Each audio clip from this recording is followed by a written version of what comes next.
Welcome to Railfans. I'm Shane Segay. Join us as we discover Ottawa's O train, Toronto's subway, and Montreal's metro system together.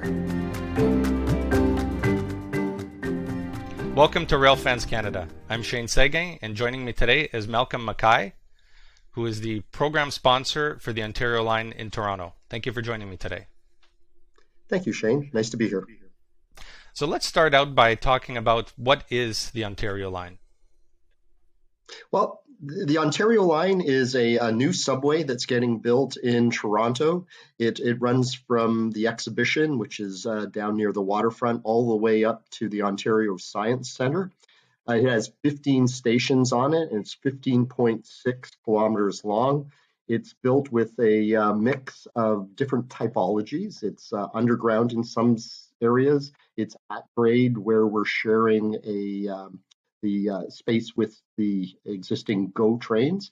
And then it's above grade in some sections when we have the opportunity in the wide right-of-ways to be able to build that type of subway. Now, let's talk about the business case. Why is it being built and what need does it serve? So the Ontario Line serves quite a number of needs. First and foremost, it provides relief to Line 1. And Line 1 in Toronto, which is the young leg of the Yonge University subway line, is over capacity most mornings. And the Ontario Line will help relieve capacity at Eglinton Station, at Bloor and Yonge Station. And in these areas, it'll relieve the capacity there by up to 22%. It also provides relief through its interactions with the GO system at Exhibition in East Harbour, where we're expecting up to a 14% reduction through the very busy Union Station. So that's the relief component of it. The other very important thing is getting into communities, bring higher order transit to communities that need it. The Ontario Line is extending into Liberty Village, which is an area of Toronto that is underserved by transit. It's also going north beyond Pape Station up to Thorncliffe Park and Flemington Park, which also are areas that are underserved priority neighborhoods that need higher order transit. So from a city building point of view, the Ontario Line covers a great deal of geography, 15.6 kilometers, and will also, like I said, bring higher order transit into those communities.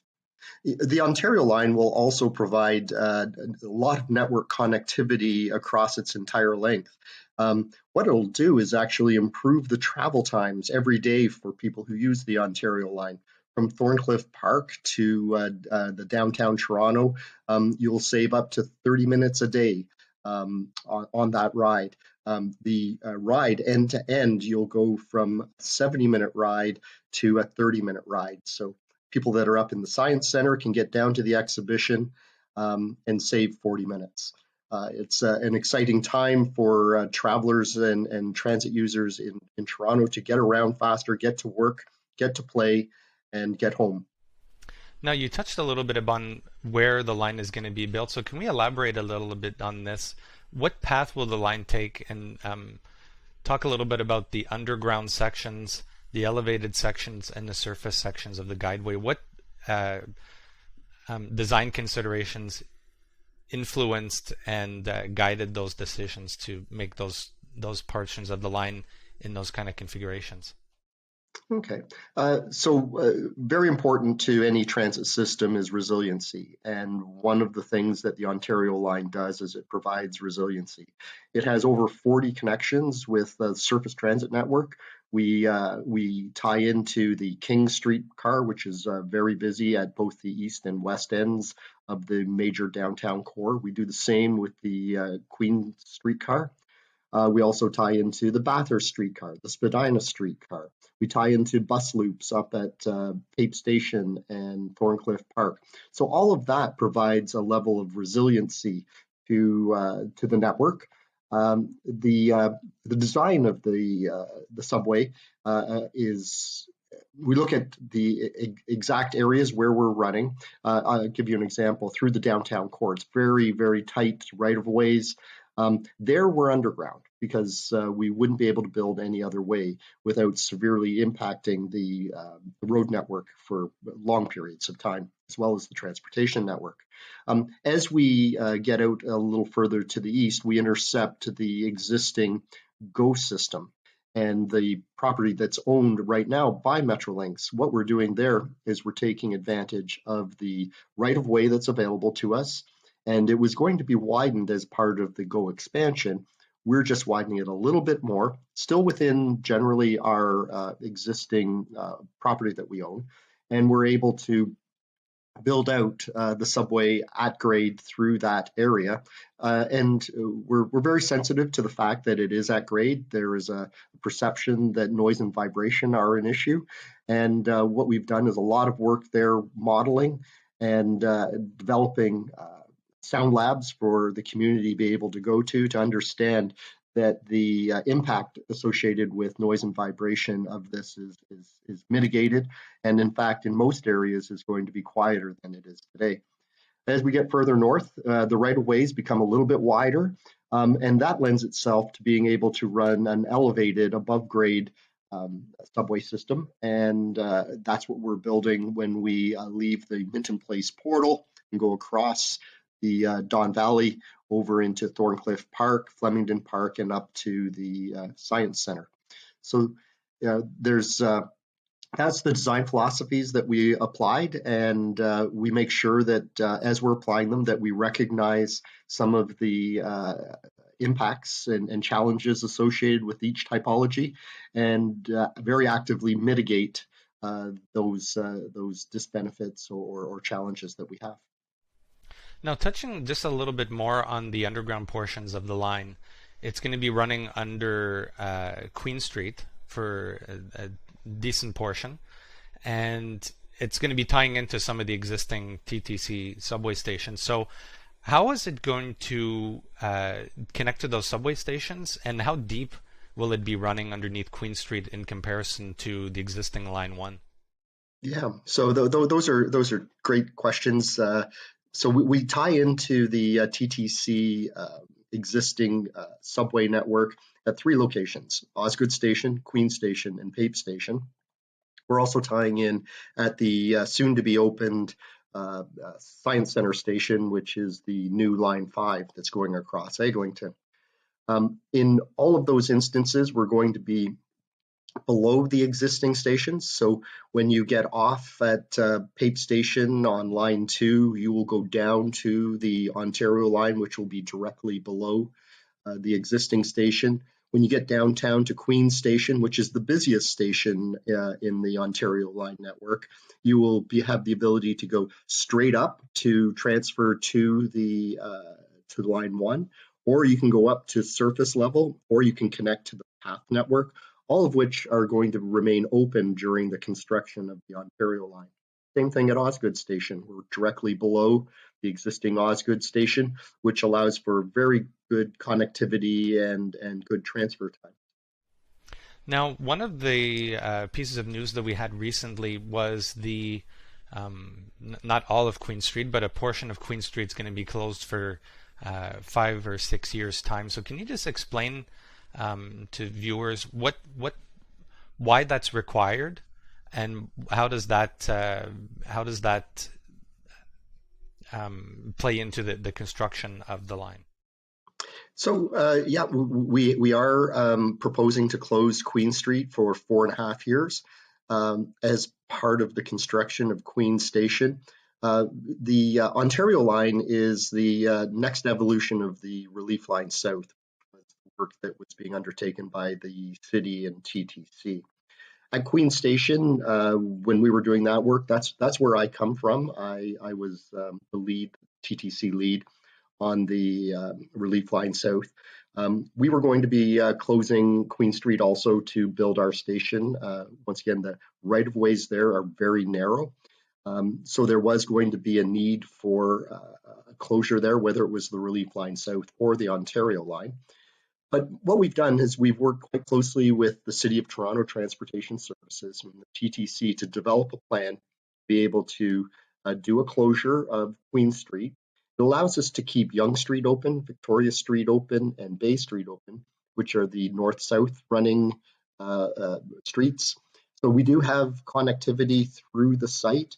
We're going to protect for pedestrian movements through the area because that's vital to the businesses that are in the area.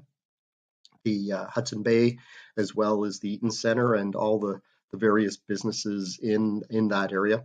We've been able to do the closure without affecting the accessibility for delivery vehicles to the businesses. And working quite closely with the TTC, we're going to rebuild and enable the Adelaide streetcar diversion, which is currently not available, which will provide them with an ongoing level of resiliency in their surface transportation network. So there's a lot of positive things that are coming out of it. A very, very good communication scheme going forward well in advance of the closure is necessary to allow people to properly plan their day.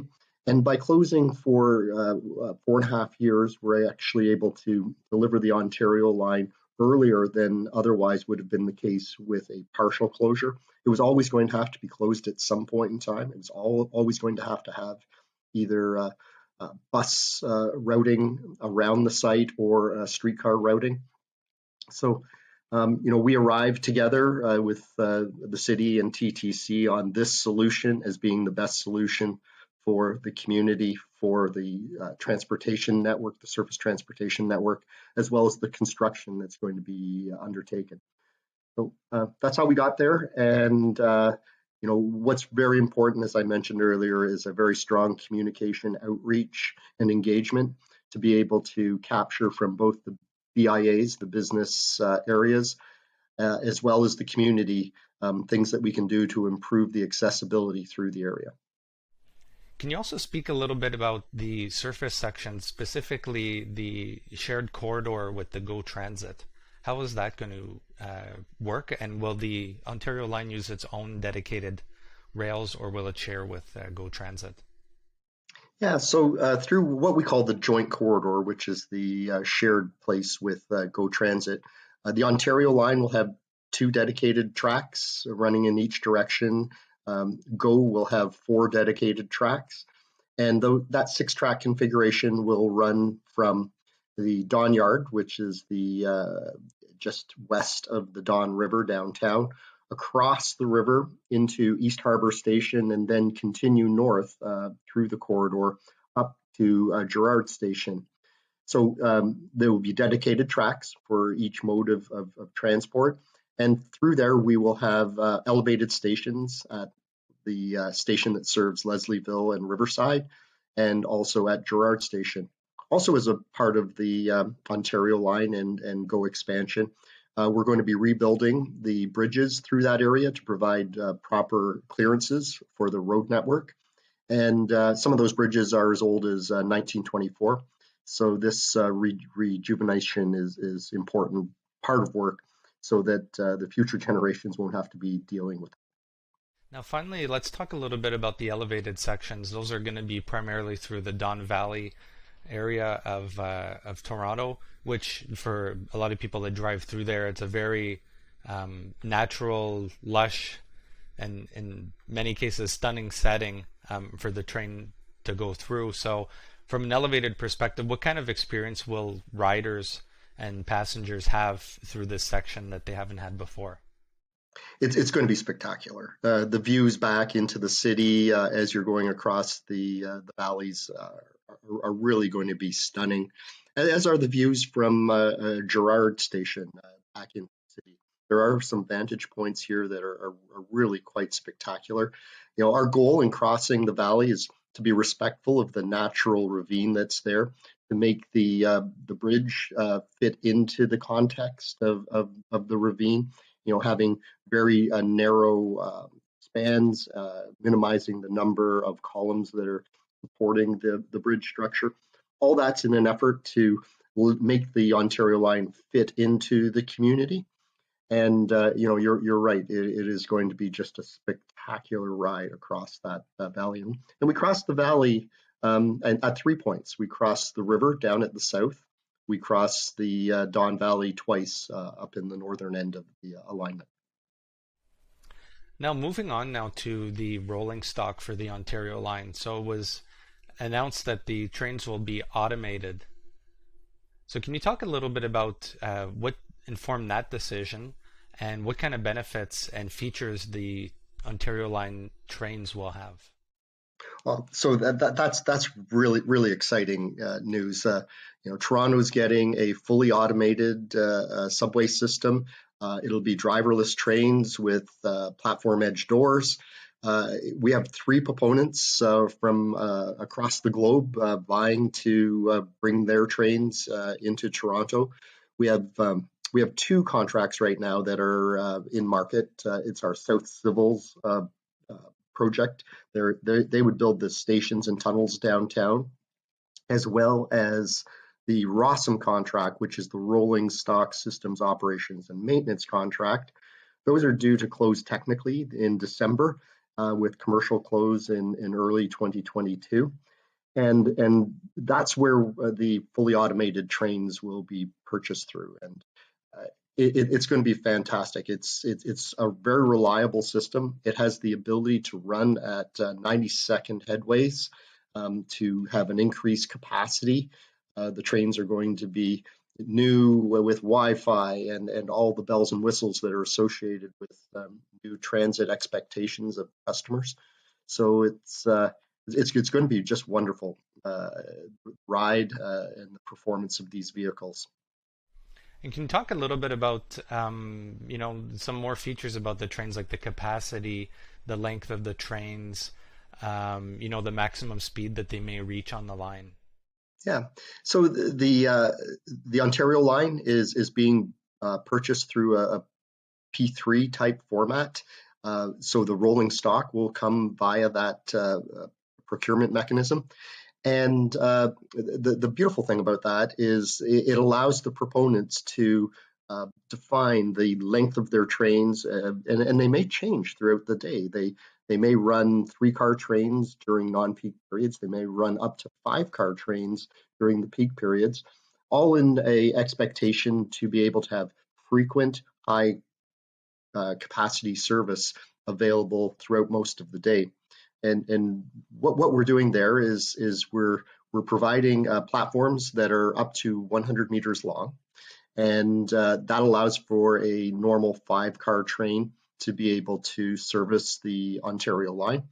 But once again, in day one, we may have frequent shorter car service, which will lengthen with time. The other beautiful thing about these vehicles is that as capacity is required through the life of the project, we can reconfigure those trains, reconfigure the seating to provide even more capacity to the system. So the automated driverless train allows us to have that potential 90-second headway, which allows for a capacity that will take us at least 50 years into the future. One last thing I want to touch on with these trains, they're automated, which means that the front window and the back window are unimpeded. So somebody can sit right up to the window, look out to get some pretty spectacular views from the front or the back of the train, very much like the Vancouver SkyTrain or Montreal's REM. So can you talk a little bit about what that experience will be like for passengers? Well, for anybody who loves transit, they always want to have the front row on the vehicles. These, like you said, will be unimpeded views. Much like a roller coaster, you always want the back seat or the front seat, and transit is no different. It'll be a much smoother ride than a roller coaster, but it'll be fast. We have speeds that we're calculating up to 80 kilometers an hour passing along the Ontario line. So it'll be a beautiful view. In some places, it'll be an exciting view going in and out of the tunnels and across the guideways. So it will be a truly spectacular customer experience.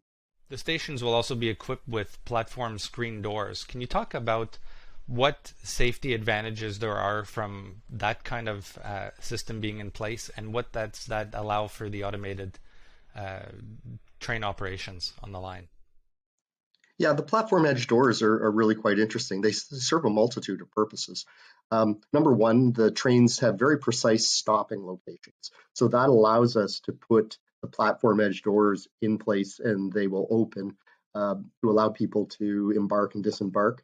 It also gives the customer an early indicator of where to get on and off the train, which is ideal. People will step to the side, allow people to get off, which allows that transaction to happen quite quickly, which reduces our dwell times, which is very important. Platform edge doors also stop unintended intruders and unauthorized access to track level, which is also very important from a reliability point of view. It also keeps garbage off the track. And that is often the source of delays when you get track fires as a result of garbage accumulating down at track level. And all those things are avoided with the use of platform edge doors. It allows us also to increase the capacity of the platform because the ability for people to inadvertently fall into the guideway are significantly reduced with the platform edge doors. It's a great addition to the city of Toronto and the transit network that's here, and it's certainly something that most modern unattended train operations will have. The construction and tunneling methods and the techniques that will be used to build the line. Obviously, there's the underground portions, the surface portions, which will probably be a little simpler than the underground, and the elevated portions. So can you just give us a rundown as to the technology, the techniques, and the methodology that's going to be used in the process of the construction? So Shane, spot on with your observation. There are a number of construction techniques that are going to be used for the Ontario line. The underground sections, they could be tunnel boring machines, and they're likely to be tunnel boring machines. But there is also an opportunity for what's called sequential excavation method, which is a tunneling method whereby you advance the tunnel face using what are called road headers that just slowly advance the tunnels in a sequential pattern so that they can support themselves. Those are two underground methods that are likely to be contemplated by the project companies that are buying for the tunneling contracts. At grade, it's through the joint corridor. What we've done there is we've created accesses so that we don't impact the parks or the many of the trees in the parks as a result of building the at-grade sections through the joint corridor. And then the elevated sections there, they are actually quite easy to build because you build your piers and then you come in with your precast sections and start building. It's quite quick and fast so that the community is impacted for a shorter period of time during construction and allows us to open the Ontario line sooner. But there's certainly a number of different construction techniques that are going to be used for the Ontario line, and they're all very specific to the location where they're being applied.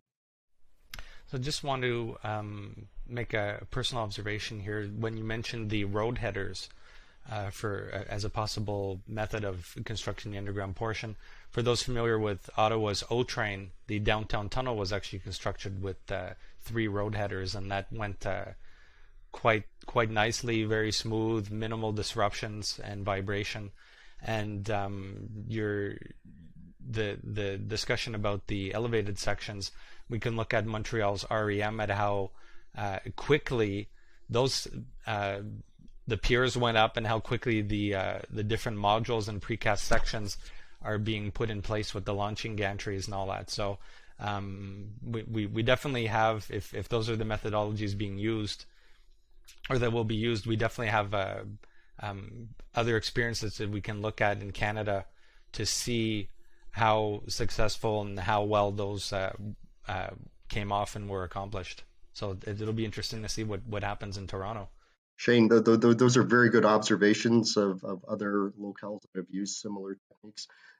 Worldwide, they're very common techniques too. So lots of experience out there, and And like I said earlier, our proponents that are vying for the South Civil's work and the Rossum contracts are worldwide contractors.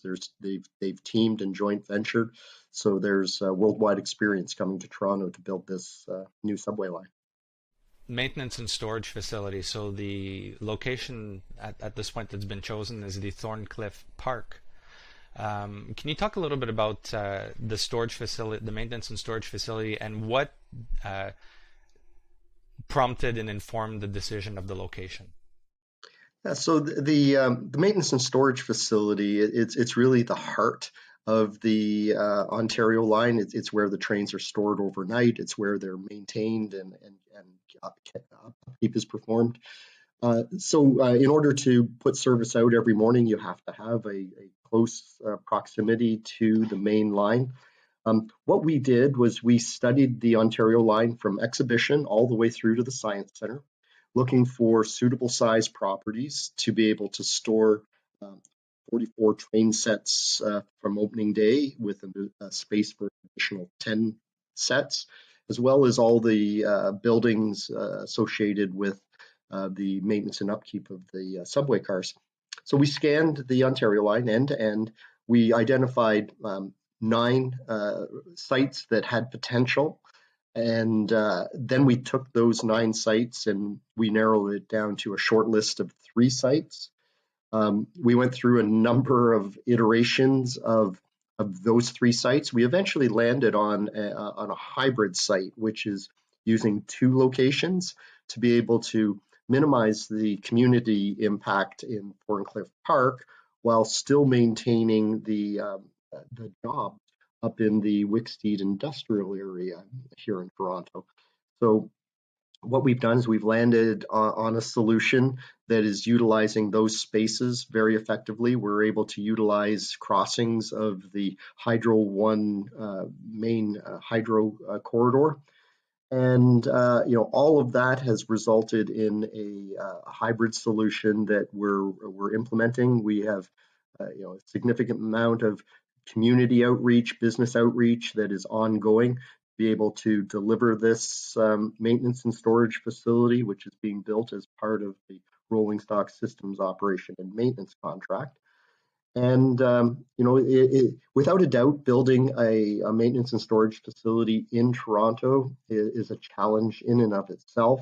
To do it in a very congested, busy area is also challenging. We believe that we've landed on the solution that best manages the job and business impacts, as well as our ability to mitigate community impacts and relocate businesses, is all built into the selection process that was undertaken. So that's where we are. We've had a significant amount of community outreach, and there are concerns from the community, and we recognize those.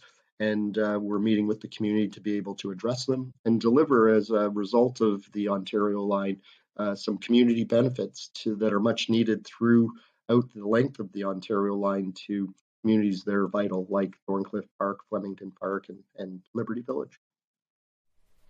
Now, what is the rough timeline of the project? When will the proponents be chosen? When will designs be finalized? When will we see construction begin? And most importantly, when will we be riding those trains?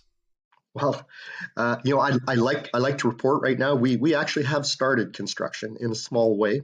Down at our Corktown station, we've started some archaeological work, which is a really kind of an exciting outcome of the Ontario line. Our first Parliament site, the very first Parliaments of Canada, are located down and around our Corktown station. So we have a very active archaeological dig going on down there with input from the City of Toronto, as well as the Ministry of Heritage. So that's exciting. It's ongoing. It's now.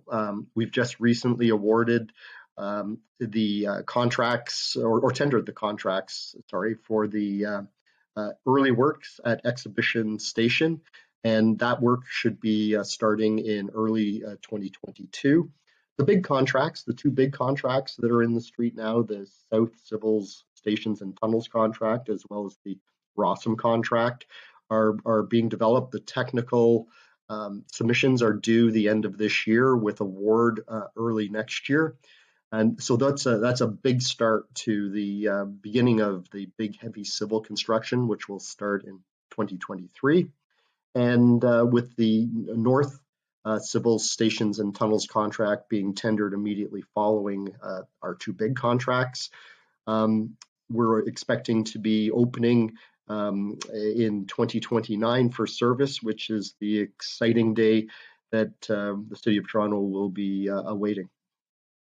What do you think the future holds for the Ontario line? Do you see it being expanded further in the future? Do you have any visions or ideas of how that could further be enhanced or expanded?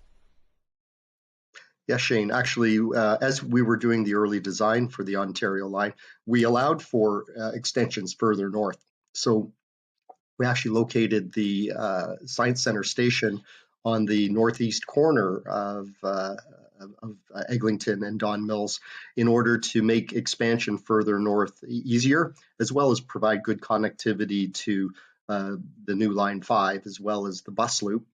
But and then on the west end of the alignment at Exhibition, we've made allowances for further expansion west at that station. So as part of the design and planning for the Ontario line, we've made sure that we have expansion capacities at both ends of the line. Finally, I just want to touch on how can residents, commuters get involved, learn more and provide feedback and participate in consultations on the Ontario line? So over the course of the last year, we've had a significant number of community open houses. COVID has moved us into a virtual world, which is similar to this, and it has been effective, but it's not the same as the in-person meetings, which are starting to happen. Just last night, I had a small in-person meeting with a local residents group. You know, that direct communication and feedback is vital and important to our implementation. But in order to get involved in the Ontario line, obviously sign up for our newsletter is the first step, because then you'll be kept abreast of everything that's happening. You'll participate in the virtual open houses. There's going to be community groups that are set up throughout the entire alignment so that they are well informed about the work that's going to be happening as a result of construction. So stay close to those. We have our 24-hour, 7-day-a-week call-in number for people who have any questions, concerns about the Ontario line to call in. We have email sites set up, and we respond to any questions that are raised. So there's a whole host of different means and methods for the community to get involved. We do encourage it. We are setting up some design tables to walk people through some of the designs as they get developed by the project companies that get awarded the work. So there's a lot of work ahead of us from a communication point of view, from a consultation point of view, but it is well underway, and it will continue throughout the whole course of construction, so that we deliver this in a well-informed, progressive fashion, so that there are no surprises to the communities as we're doing the work. And it is big work, and we recognize that. It's a big project. It's an almost $11 billion undertaking. So exciting times ahead for us, for the construction companies, for the communities, the elected officials. Everybody should be involved, and we welcome that input. Thank you very much, Malcolm MacKay, for speaking to us today on this very exciting project happening in Toronto, the Ontario line, and looking forward to seeing how this develops and progresses and opens in the years to come. Thank you very much. Shane, thank you for inviting us to this interview, and good luck with your Railfans Canada site, and all the best.